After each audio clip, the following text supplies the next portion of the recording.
गाजर गवत, खूपच गाजर गवत झाले.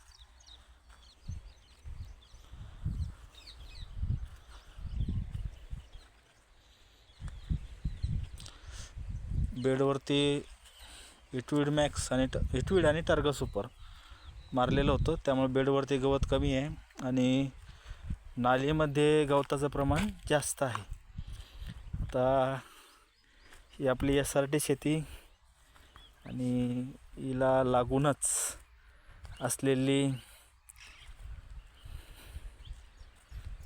लागून म्हणजे तासात तास बिलकुल बघा किती गवत झाले आपल्या SRT मध्ये. पूर्ण गाजर गवत आहे आणि बघा मस्त काळी भोर दिसते. ही आमच्या मोठ्या बंधूंची शेती आहे विदाऊट SRT आणि क्वालिटी छान आहे. आपल्यापेक्षा आज तरी क्वालिटी छान आहे.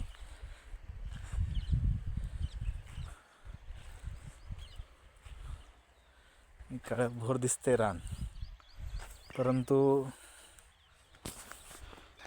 भविष्यात होणाऱ्या फायद्यांपासून ते वंचित राहणार आहेत.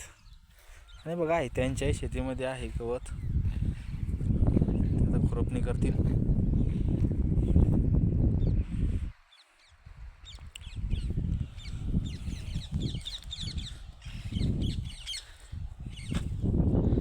आता बघूया ते आपल्यासारखं करतात का आपल्याला पुन्हा त्यांच्यासारखं करावं लागते.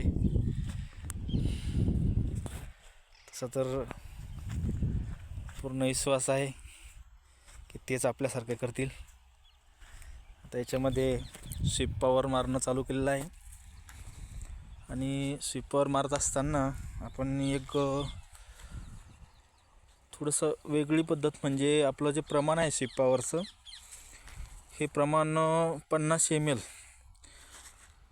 एका पंपाला 50 ml घेत आहोत. आणि ज्या ठिकाणी आपण एकरी 10 पंप मारतो त्या ठिकाणी आपण एकरी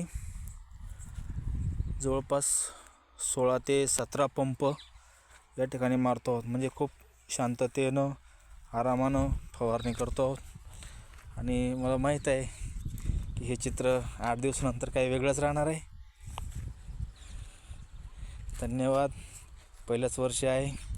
यापूर्वी एका 20 गुंठ्यावरती SRT करून बघितली मागील वर्षी.